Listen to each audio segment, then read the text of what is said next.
Welcome to the Big Bets on Campus podcast presented by BetMGM. I am your host, Jim Root, joined on this fine Wednesday by the rest of the three-man weave crew, Kai McEwen and Matt Cox. Every Wednesday morning, we'll be dropping a new Big Bets on Campus episode, talking all things betting in the world of college hoops. And of course, Stuckey and Co. will take over the weekends coming up soon now that football is coming to a close. On today's episode, we're going to discuss some key games of the week, both at the Power Conference and mid-major level. Give you some early takes on spreads using the KenPom ideas or the KenPom spreads, his guesses at what they'll be. We'll give you a lean there. And we, of course, start, fellas, with the most beloved segment of this podcast, this Wednesday weekly pod. That would be the live dog of the week. Last week, Arkansas State covered, but did not win. I guess this is 2 weeks ago now. We did not have a holiday week episode. Mizzou got smoked. The others actually kind of struggled too, unfortunately. Matthew, Matt Cox, Kai McEwen, they're joining me here today. Fellas, I'm going to give you what I've got, my little batch that I cooked up Wednesday and Thursday. Then I'm going to give you free reign to pick one you liked, agree, disagree, maybe even give some bonus choices for the people. So I've got 3 on Wednesday, 3 on Thursday. Wednesday, I'm looking at Xavier +7 at Villanova. Rhode Island +7 home dog against St. Joe's. Chattanooga +11 at Samford out in the SoCon. And then Thursday, Stony Brook +7 at Northeastern. Jacksonville +6 at Florida Gulf Coast. And Milwaukee +10 at Oakland. There's a common theme between the Chattanooga and Milwaukee ones at the end there. But Kai, I'm going to go to you first. That is a six-pack to select from. Do any of them jump out to you, or is it, Jim, you're an idiot? Why do you even think any of these teams will win? Jim, I'm looking at Rhode Island for Wednesday. Hosting Me too. St. Joe's, like you said. KenPom implies +7. The thing about Rhode Island, though, is it's tough to have a ton of confidence because the fan base is very out on Archie Miller right now. And it's a reactionary take for sure. But Archie has struggled the last few games until last one where they played Northeastern. And there's a reason why. They got a bunch of guys back in the lineup.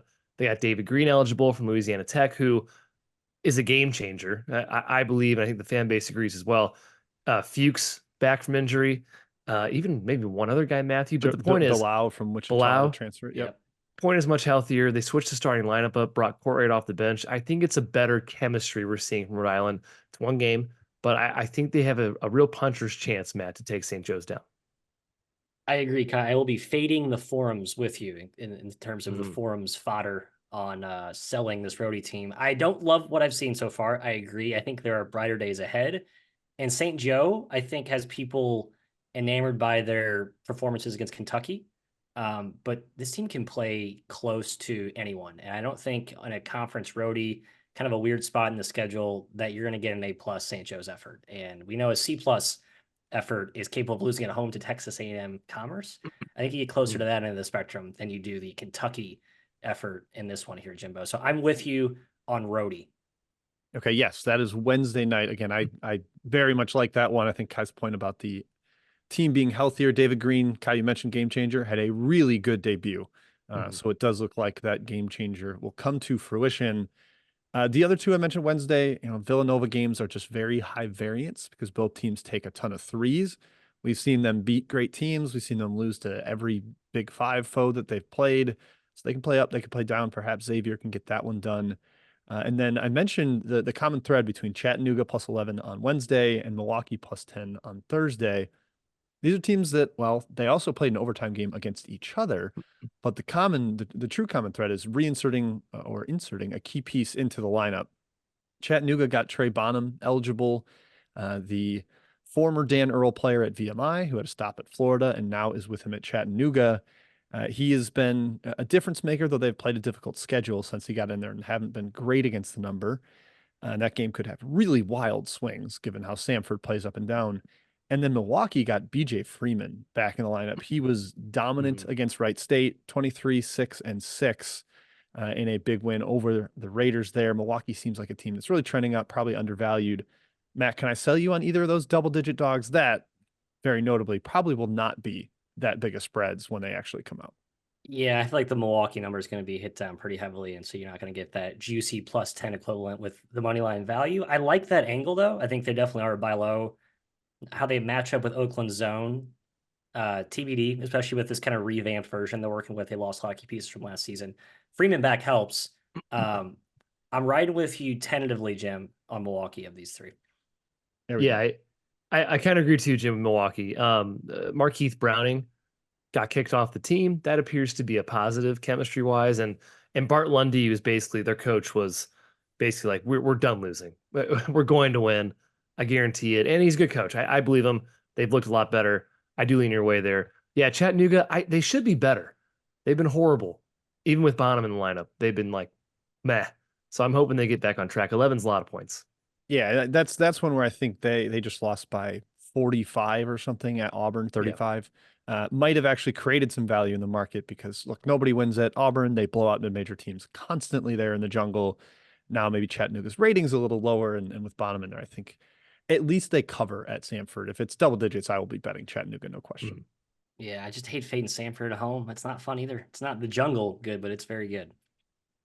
And then the other two Thursday, I mentioned Stony Brook +7 at Northeastern. I don't love that one. Aaron Clark is fully healthy though for Stony Brook, so that's perhaps useful. And Northeastern's defense is terrible. And then Matt, your FAU Owls most recently lost to Florida Gulf Coast.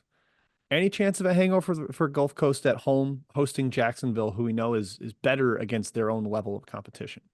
I'd say strong to almost guarantee chance of a hangover. The problem is I've only seen Florida Gulf Coast play good basketball, so I don't know this version of FGC that's bad. Like versions that lost to Hampton or Mercer or by actually I guess that's really their only terrible efforts, but I just don't think this team's that bad. I really don't. Should they beat an FAU? Probably not. Got a good spot, good matchup there. Nate tough shots, all that good stuff.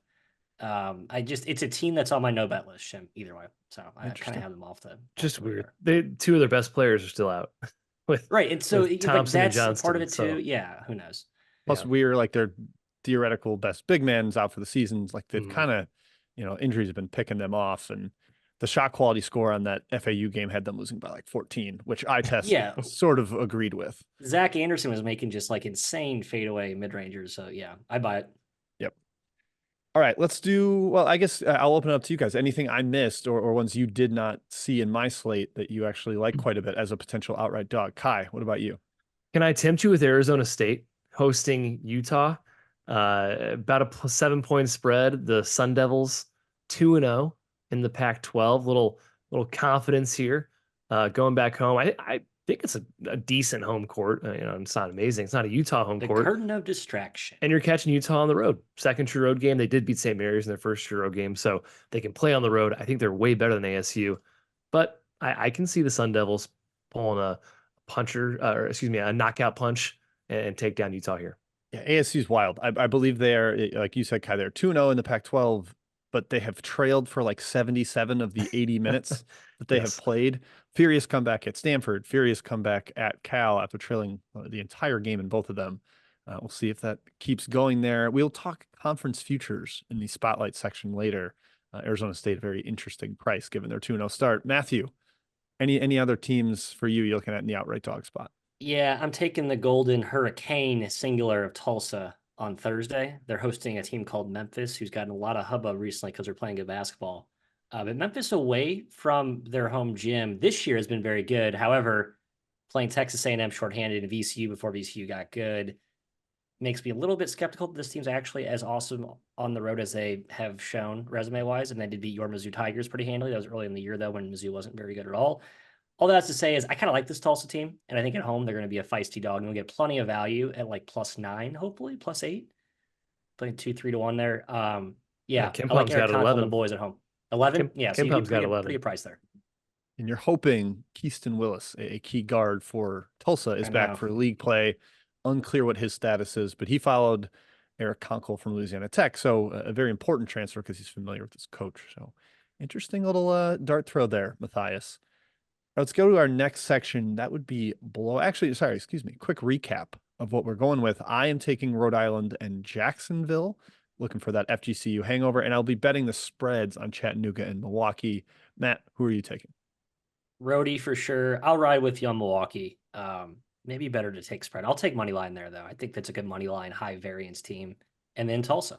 I think Memphis is the ultimate high variance team. They've almost lost a couple games at home recently, so we'll see. Go Hurricane. All right, Takai. I'll just go roadie here, Jim, with moneyline specials, but I'll eye a couple of those dogs on the spread.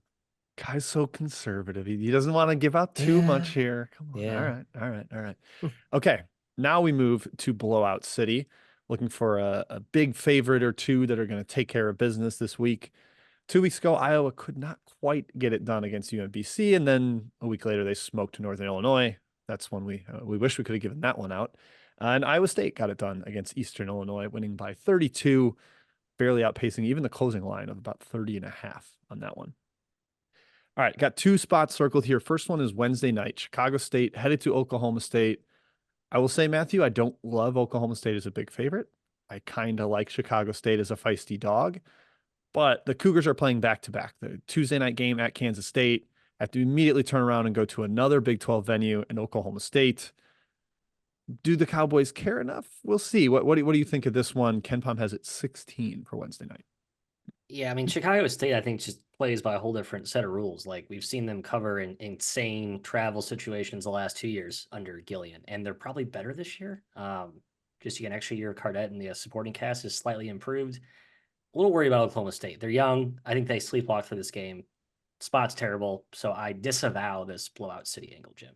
Disavow. Okay. Kai, what about you? I mean, Chicago State, like Matt said, they can be strangely feisty, and they don't have conference play to look forward to as an independent. I know. Right, I really exactly. don't want to. I don't really want to play Oklahoma State. I don't think this the spot's terrible for Chicago State.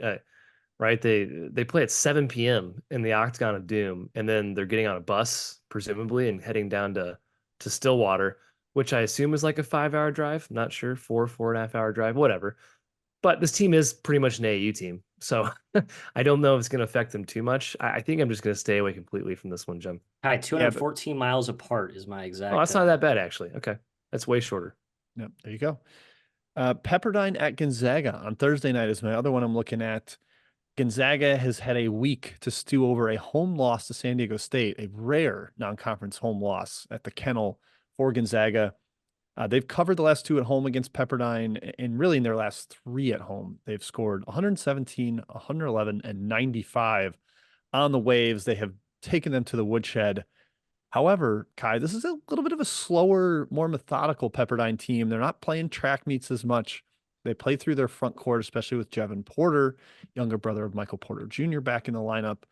Can Gonzaga get away here in a very angry opener spot of WCC play?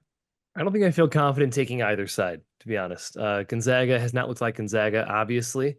We haven't seen them play too many duds. I guess they have blown out inferior competition. Just about every single team they've played, below 250, 200 has been a blowout. But Pepperdine should have enough talent to hang within 20, I would think. So I'm probably just staying away here, Matt. I lean toward the Waves. I just remember a time, there's a Colby Ross time, and Pepperdine was actually kind of good before they got super young. Although they're getting old again this year under Romar, but they competed with Gonzaga. I think they kind of use this as like we've sort of had a tough year. We've lost a lot of games. We've been stupid against bad teams, but then we got to go in this bright stage and play Gonzaga. I think they rise for this game. They're healthier, talented, and get a little older. And Nolan Hickman injury, I think he should be fine, but he did get injured last game, worth noting. Pretty key player for a not very deep Gonzaga team. So I might get wavy with Romar in the squad. Yeah, Gonzaga, especially no depth in the backcourt. Like Nembhard and Hickman play every minute they can handle. And if Hickman is even, 80% of himself, that's a real issue. I think also it's important, those big Gonzaga blowouts I mentioned against Pepperdine were track meets, like 80, 85 possession games. It does not seem like Pepperdine's going to let that happen this year, especially with neither team really having a ton of depth. So I do actually lean against both of the potential blowouts here, guys. Tough to find these spots as we get into conference play, the true home blowout, smack the opponent type of spot. We'll move on to our next segment, Power Games of the Week, the best ones on the entire slate. But first, a little message from BetMGM, who is our presenting sponsor. Please use bonus code ACTION when signing up to get up to $1,500 paid back in bonus bets if your first bet loses. For new users in Arizona, Colorado, Illinois, Indiana, Iowa, Kentucky, Louisiana, Maryland, Massachusetts, Michigan, New Jersey, Ohio, Pennsylvania, Tennessee, Virginia, West Virginia, and Wyoming. Terms and conditions apply. And Must be 21 years or older. Gambling problem, call 1-800-GAMBLER. Now let's get into it. The big ones, we got a huge one in the ACC on Wednesday and a huge one in the Pac-12 on Thursday. Starting in the ACC, Clemson, a -3 road favorite at Miami per Ken Pomeroy's projections. This is kind of this year's ACC non-blue blood darling against last year's non-blue blood ACC darling, as Miami did end up winning the conference last year. Two monster offenses here. Kai, I don't really know how a small Miami front court handles PJ Hall. Some injury concerns on the Miami side. What do you think here with this spread as Clemson potentially being a road favorite down in Coral Gables? Yeah, I don't like that. I love Clemson this year. I love this team, but no, I don't think they can be a favorite at Miami if healthy. So if Miami's a dog at home, I will be inclined to bet on Miami. But the statuses of Poplar and Pack obviously loom large. If they're out, that shifts to Clemson in my book. They're an awesome team map. I just don't trust them on the road against a really good Miami team, or at least a Miami team that has a gear to be good. Yeah, I mean, any pack to have that gear. And Poplar, I guess, this year too. Again, not a very deep team. Clemson's beat Alabama, Pitt, almost beat Memphis on the road. Like, they could beat this version of Miami. I know I started with the Miami as a home dog. Like, that sounds really juicy to me, but I think that this is an outlier exhibit where you have a really good Clemson team that's proven they're road tested. They play well on the road. They're deeper against a Miami team that, I don't think they're a sell, but certainly are trending in the wrong direction. And they just have so small of a margin for error with their lack of bodies. Yeah, I think that's the biggest story is the Poplar and Pack day-to-day status. Pack has actually missed 2 games. Poplar only played 15 minutes last time out against North Florida, and Jim Larrañaga told reporters, I'm not sure if they're going to play. So like there's actual coin flip status here. Of course, there's no injury report the way there is in the Big Ten telling you officially what their status is going to be going into the game. But if they're both out, I mean, this Miami team really lacks weapons and would, I'd be interested to see how far the line could climb without either of those two. Is Clemson going to be a 6-point road favorite? I mean, that could get wild, but Clemson's just been better, and Miami banged up with no depth is a real problem. All right, to Thursday night, where I mentioned a huge one in the Pac-12. That's because Arizona got smashed at Stanford over the weekend. Now sitting at 1-1 in the conference, still a better than even odds to win the conference per BetMGM. And again, we'll discuss that at the end. But they need to start winning, and they got to win a lot at home. They are -9 per the early projections. Matthias, Colorado got it done 2-0 at home, despite being a little bit shorthanded in the Mountain homestand. What do you think here? How important is Tristan da Silva's status, or does Arizona just angrily blow out a team out there back home? I think they'll be angry. I think they win, and it does feel like a big number to lay. Presumably, if you're going to be laying close to double digits, as good as Colorado's been, even though they've been shorthanded. I'm a little worried with Tommy Lloyd talking about how his perimeter defense has been shaky. Not very pleased with his guards. Guys not staying in front of drivers on the perimeter, and the way Cody Simpson's playing, man, like that guy can get past anybody right now. Just a blur with his speed in the open floor. Also, the Eddie Lampkin revenge game from the old TCU Arizona round of 32 showdown, maybe, Kai? Maybe. Just an angle for you there. I lean toward Colorado. I can't believe I'm saying that because I've been Mr. Anti-Buff all season. I'd like to get Da Silva back at least. But I think the Arizona defensive question marks have me a little bit worried. KJ Simpson. I think you said Cody. KJ Simpson, sorry. KJ Simpson. Thank you. I think Arizona beats him by double digits. This game could play to 80 possessions. I think it's gonna be up and down. Good point. More possessions, more opportunity for blowouts. Arizona took Alabama down by double digits. They can beat anybody by double digits. Obviously going to be upset after losing to Stanford. And that Stanford game was a crazy shooting display too by Stanford. You could argue they're knocked down a little bit in terms of a value perspective out there. 9-point spread against Colorado still is pretty high. But I lean towards Arizona, Jim. Yeah, I'll probably bet Arizona here. I think Colorado's a different team away from home. Their only true road game was just going up to Fort Collins, like an hour bus ride. It's their only roadie they played so far, and now they have to go to Arizona. It's going to be vicious environment. Team looking to get right back on the right side of the win column and banged up. Like if Da Silva's not in there, I feel very good about it. But Kai, we have seen Arizona very highly valued by the market. So there's a chance this number is actually like 11 or 12 and Probably. would be a little bit of a dicier wager and certainly would amp up Matt's lean towards the road buffs. Okay, let's settle down now to the mid-major level. Talk the mid-major games of the week. I've actually got 3 on Thursday because one's a little bit of a 2-pack. We're going to start in the Sun Belt. James Madison, the undefeated ranked Dukes, continuing to hang around in the AP poll. They're -5 on the road at Louisiana, who got off to an 0-1 start to Sun Belt play, losing at Marshall. Matt, undefeated, James Madison. Do they just continue smashing teams here, or are you going to maybe step in on the home dog Cajuns? I definitely will not be a home dog backer here. It's going to be Dukes or nothing for me. But just last season, we saw James Madison obviously not as dominant as their preseason this year, but they were pretty damn close to as dominant with some of the margins they were beating, middling competition, we'll call it, middling competition, I should say. The Sun Belt's good, and I think a lot of the home courts are tough, and there's a lot more parity that arises in the Sun Belt, and I think you're going to see a lot closer of margins than maybe some of the JMU enthusiasts expect this season. Feels like a trap if I'm back in the Dukes here, but I do think they're the better team. I'm sort of selling the Cajuns, Kai. They've been very good. Marlon's a very good coach. Yeah. And at the Dome, they are a tough out. I just don't think it lasts. I think it's a little bit of a mirage what we've seen so far early on. Sunbelt's really tough to bet. Yeah. Based on what you just said, it seems like results are pretty random. Anybody can hang with anybody. Louisiana's been a team that I can't really peg this season. Like you said, better than I expected. They're tough, but they can probably lay an egg against James Madison. James Madison team I am probably done trying to fade. I thought Texas State was a pretty good bet against them. I thought Hampton was a pretty good bet against them.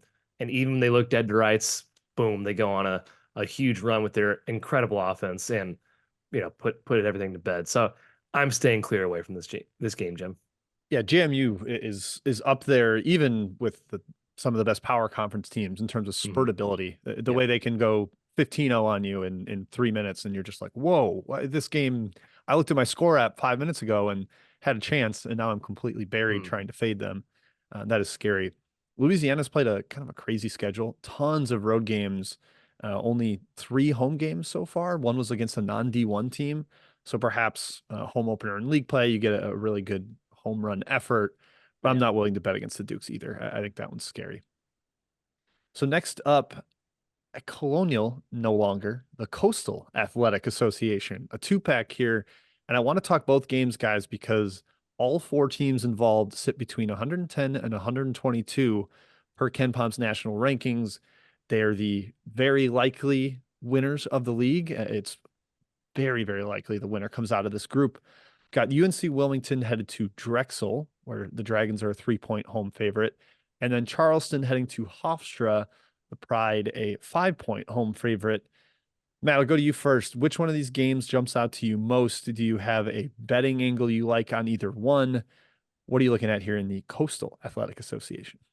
I like both road teams. Feels like I'm a sucker, like a spinny, easy, low-hanging fruit angle there. But I think Wilmington catching Drexel off that white-hot shooting display against a bad Hampton defense, just a disastrous defense they have there. Sorry, Pirates. I think Wilmington comes ready to play. I think they're going to actually be better in conference play. They had a really good non-con, but they are missing one key forward they're supposed to get back soon. I'm blanking on his name. Anyway, it's a deep team. I like them. They're well coached. I think they'll travel well.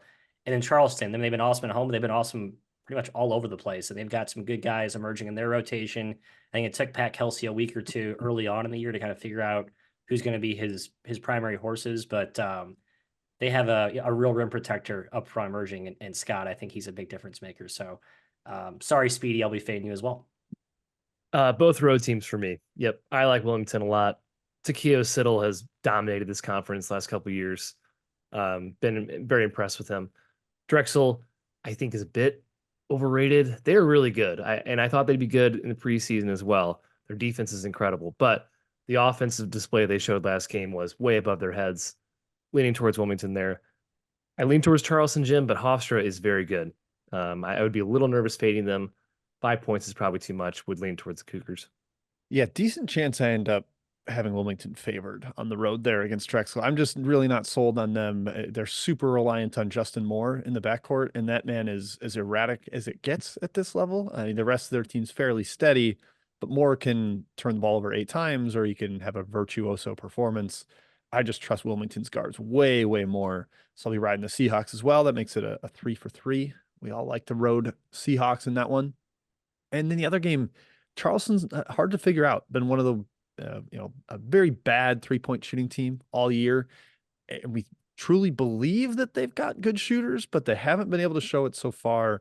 And we know Hofstra's offense is tremendous. So that's closer to a sit out for me, although the price at 5 is fairly appealing. I think those teams are roughly equal.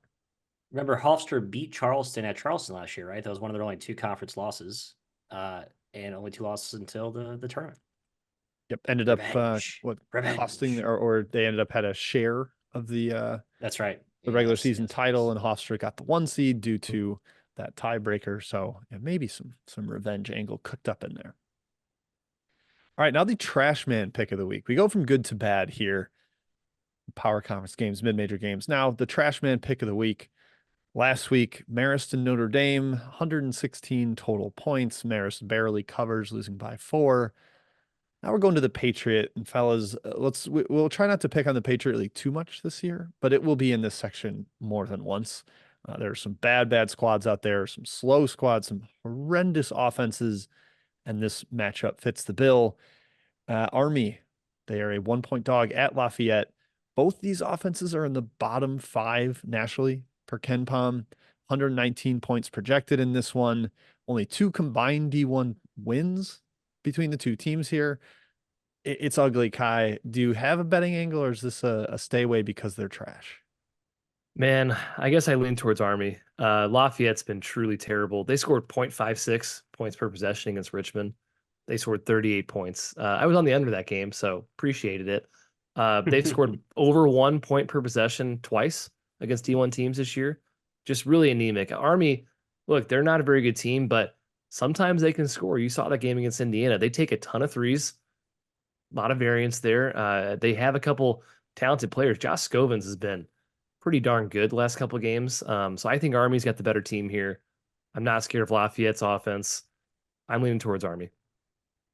Man, you're not scared of Justin Vanderbaan, the 7-footer? Where's he from, Kai? Vanderbaan. BC. He went to BC. He came from BC, BC transfer. He's actually like one of the better players of the Patriot. He is like the ultimate under dude, just blocks everything, looks like a beanstalk compared to Patriot competition, but he cannot make layups. So good for unders. Great trash man choice, Jim. I have no take on a side here.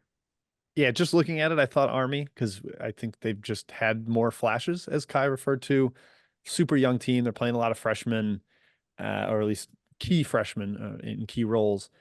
So I lean their way, and maybe Lafayette, who also played a really kind of a brutal non-conference, a lot of road games. Maybe they start to look better here. Yeah, appropriately. Stay away unless maybe you want to jump in on the under and close your eyes as you're hoping for like a 55-50 final. All right, now, fellas, we get to our final section, and it should be a fun one. We're doing a spotlight on conference title odds, especially with league play tipping off in the power conferences. I know there've been a couple games in December for the Big Ten, the ACC, and others, but I think it's a good time to look at possible value as we enter league play. We're going to go in alphabetical order, the power conferences, maybe dip into the Mountain West, American, and see what we think there. But starting with the ACC, Matthew, Duke, the favorite, plus 250, all these odds per BetMGM. UNC right behind them, Clemson as well at plus 275. I think notably Wake Forest 10-1, given Efton Reed in the lineup, potential return of Damari Monsanto, maybe Wake Forest ascends. But Matt, is it really just one of the favorites? What do you see here in the ACC? I think it's Duke or Clemson. This is not a Virginia year. It's just the team's not built for an ACC tournament run. They're too young. I think the problems that Tony Bennett's dealing with are too regular real. season. So regular season. Thank you. So put them to the side. Duke or Clemson for me. I like Wake Jam. Just feels like too much of a flyer. I actually don't hate Virginia at 9-1, to be honest. I think there's a guarantee Virginia wins at least 12 games in conference play. I know they lost Notre Dame already, but This is Tony Bennett in the ACC still. People are too low on them right now. Yeah, the defense is for real. And even just watching that Notre Dame game, Notre Dame, I think, banked in 2 threes in the first half, including an alley-oop bank at the shot Yeah. clock buzzer. The offense has major issues, but I do see, as these guys mentioned, very metronomic type team. That said, I kind of think Clemson wins, guys. I just have been so impressed with them, their experience, they're deep. And I think Duke and UNC will have the questionable road performances. Duke's already lost at Georgia Tech when they lost Proctor, whereas Clemson's been nothing short of nails on the road. So I'm actually going to go with Clemson as my pick there. Maybe not a great wager. I do think Wake Forest might be worth a flyer. That could age poorly as they play at BC tonight. We'll see if they pick up a loss. Next up, the Big 12. These surprised me a little bit. Houston plus 230, just barely ahead of Kansas at plus 240. BYU 6-1, one of the biggest risers in all of the country in non-conference play. Baylor 7-1, Oklahoma there at 10-1. Kai, Kansas is well behind Houston in just about every analytical measure, especially predictively. Do you think they should be right about even with Houston, especially with the loss of Terrence Arsenault? Yes, I do. Kansas, it's still Kansas's league, and I think Houston's the better team in my ratings at least, but Kansas is right there. They're probably 1A, 1B. I think one of the two are going to win the league. I love BYU. I don't think they're going to win the Big 12 though. So I think it's Kansas for Houston there. I like Houston. I think their defense travels. BYU at their home court is going to be very enticing, and I think they're overrated in KenPom and other rankings, and I think by association overvalued, I should say, in these markets. But their home advantage is very real in a double round robin regular season setting. So I go back and forth there. I still think it's Houston's to lose. I'm lower on KU, I think, than most people are. I feel like the flaws are very real, and they're one injury away from being in major trouble. Yeah, it's basically 4 good players, and they got a decent Timberlake game recently, a good El Marco Jackson game against Wichita, but I think the inconsistency there for Kansas is a problem, whereas Houston's just got a pretty high performance floor because of the defense and the offensive rebounding. So yeah, I lean Houston as well. Matt, the one other side of the sword with BYU is the road trips that they're going to have to take are brutal, like going to UCF and West Virginia, and everybody has to go out to the mountains for them, but they've got to go on long road trips the other way. So that could hamper BYU. And again, I tend to agree they are not a top 5 team nationally the way that Hazelmetrics and KenPom and Bartorvik and Evan Mia all have them. So not quite up there.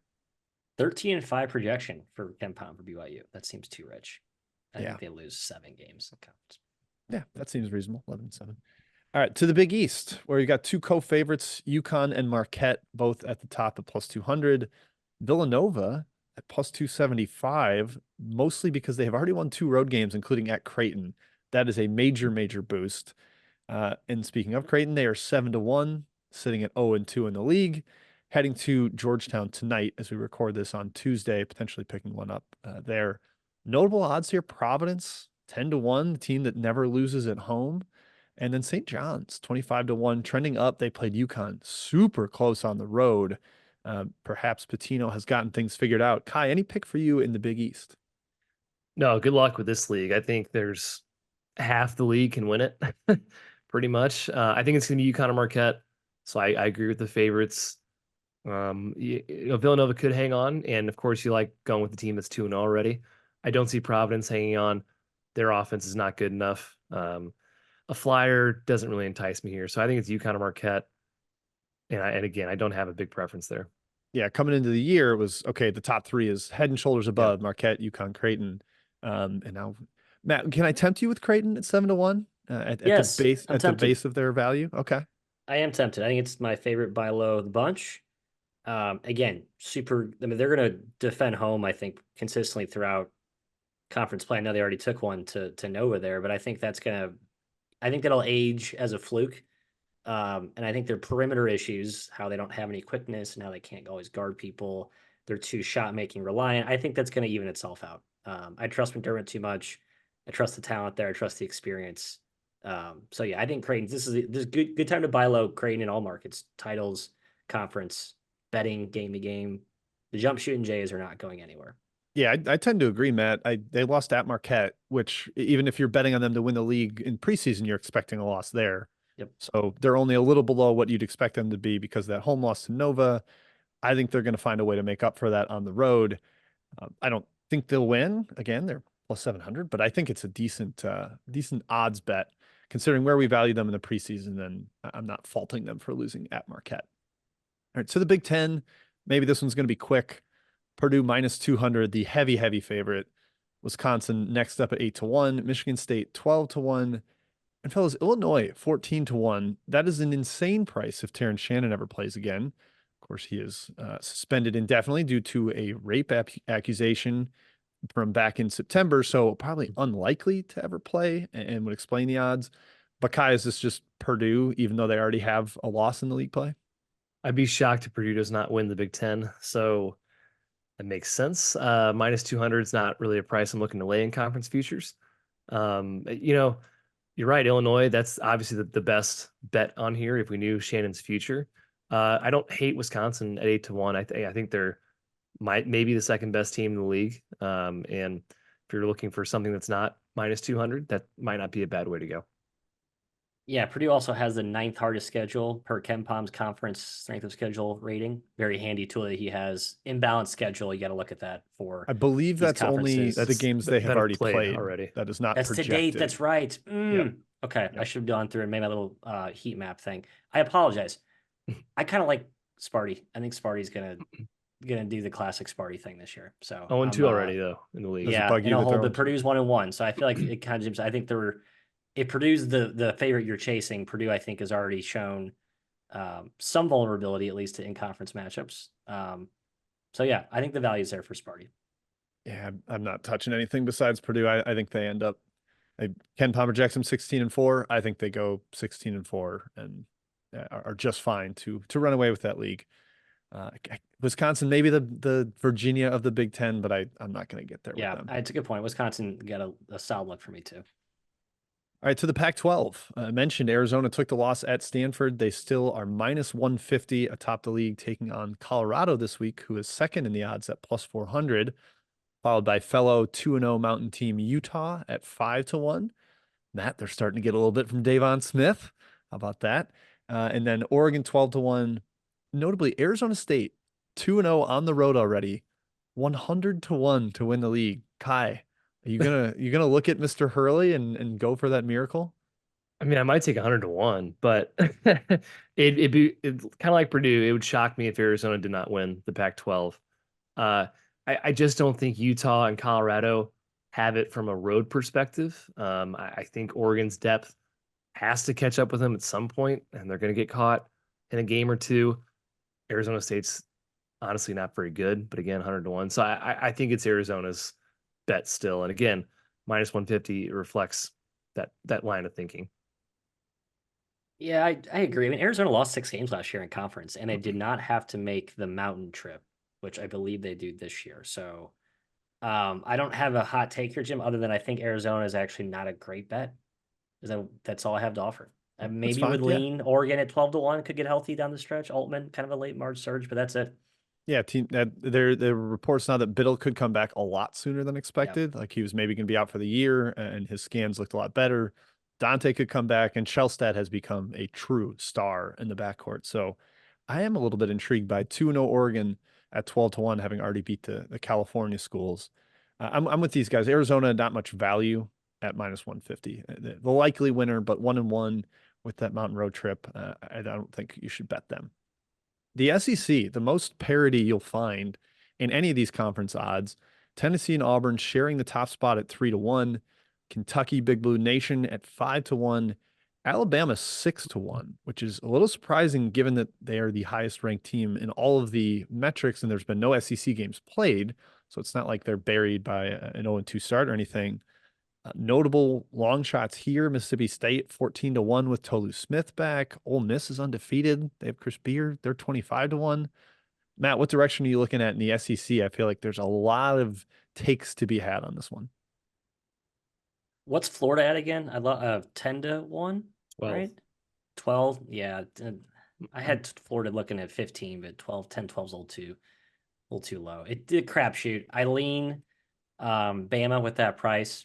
I just think they're actually built for a really good regular season run. They actually can make shots in a league that is starved for shot making. Now defensively they have question marks, but I don't think this is like a 2022 defensive meltdown. I think it's closer to last year, somewhere in the middle. I think it's good enough to make a deep run here. Last year's team was awesome defensively. Yeah, I'm saying it's definitely not last year, but it's not as bad as 2022. I think the truth is in the middle, and that's good enough for me at 6-1. Okay. I think this defense is closer to 22 than last year's. Closer, in terms yeah, of being bad that's fair. versus being good. All right, Kai, what about you? Like I said, different routes you can go with this conference. I think 5 teams can win the league. So again, good luck. It's kind of pick your horse. The best value is Alabama. They at 6-1 comparatively to the other teams, where they're priced. But I think Auburn can win the league, and I think Tennessee is still probably the favorite in my eyes, and Kentucky can win it. A&M can win it. So I'm staying clear away. Yeah, you missed the Auburn value. That's the problem. If we did this like 2 weeks ago, that was the value play. Now it's done. Yeah, Matt, coming into the year, you love Mississippi State. Hey, nothing jumps out at you at 14-1 with Tolu Smith back? Valid point. You're right. I have no rebuttal. I still love that team. Okay. They've just been, I guess the Georgia Tech Southern back-to-back losses was so scarring to me that I haven't quite gotten past that, but I should. It's a new season, a new dawn, a new day, and they'll be healthier. Chris Jans can coach basketball. Yep. And in his debut, Tolu Smith was fantastic. Had 10 points, 5 rebounds in the first half, finished with 16 and 9 in just 19 minutes. Now, it was against terrible competition, but if they get a true SEC player of the year caliber guy in there with their added shot making in the backcourt, perhaps Mississippi State would be worth a play at 14-1. All right, Mountain West guys, real quick. This one also a lot of parity. Colorado State 2-1, New Mexico plus 300, San Diego State plus 350, Nevada plus 450. Kai, we got in the Mountain West. Boise 20-1 is nuts. I would say that's the best value on the board. They've played a lot better recently as well. I think San Diego State's my pick though at 350. No value for New Mexico, but that's my pick. 3-1. I've been on record. I just think they're the best team in this league. Worry about some of the reintegration of Mr. Mashburn with how awesome that cohesive perimeter group was playing without him. I think Boise, Kai's right. It's the best value pick. I just think Boise's not very good. So I can't, in good faith, bet that myself. And there's a chance that these move a decent amount with New Mexico playing at Colorado State tonight on Tuesday as we record this. So if you're listening Wednesday morning and New Mexico lost, maybe Matthews Lobos are going to have a little more value at 350 or 4-1. So check that out. The American and the WCC are both 2-horse races, like pretty clearly, unless you love San Francisco in the WCC. FAU minus 140, Memphis plus 190 in the American. Matthew, who are you going with? I can't believe I'm saying this. I actually think Memphis has more value here because we talked about this breakdown in the offseason. Like FAU was a slight favorite at that point, and we thought they were head and shoulders above Memphis. I think most people, that was the assumption. Now we know Memphis is really good. And FAU, like, are they better than we thought? Like, no, they're probably what we thought they were. They've shown they can take tough losses. They can play down to competition. Certainly not a type of team you want to profile that you want to back in a conference title race. Memphis has proven they can win on the road. I like Memphis at 2-1, basically. It's the much better value. Yeah. I think FAU is going to win the league, but if you're looking for value, it's the better play. I don't think any other team wins this league. I mean, Tulane is the other team I'd look at 30-1. I think they could surprise. I like that. Yeah, I can't even look outside these. I think Memphis wins. I think the plus 190 is a really good value. Those teams are pretty close to equals to me, especially with Naquan Tomlin into the lineup for Memphis as they integrate him. Yeah, he looks really good. WCC guys, Gonzaga minus 175, St. Mary's plus 175. San Francisco is quietly snuck up 5-1 because of their incredible defense. Kai, is this just Gonzaga, or do you think St. Mary's figures it out? I think St. Mary's is the better value right now, especially with Gonzaga's depth issues. And I still maintain St. Mary's is a very good team. I know they've dropped a couple games, not a couple, several. I still think they're a really good team and can win the league. I agree. There's no matchup kryptonites really in the WCC that St. Mary's has to deal with, which I think has been like super duper athletic, like long wings Now the Dons have lots of length. I just don't think the way they play will give St. Mary's many fits. So yeah, I like the Gales. I'm with Kai, and I'm kind of selling the Zags this year. San Francisco up into the top 50 of KenPom. Yeah, I think they're crushing. super overrated. Okay. They're good, but they're extremely overrated. Yep. All right. Last one to look at here, the A10 parity kind of, but Dayton's actually reasserted themselves as the best team up there at 2-1. St. Joe's 4-1, given their impressive play in the non-conference. St. Bonaventure and Duquesne, 2 preseason darlings, plus 550, plus 650. And Kai, if I know you like I think you do, the right bet here is VCU at 7-1 with Sean Bairstow and Joe Bamisile back in the lineup.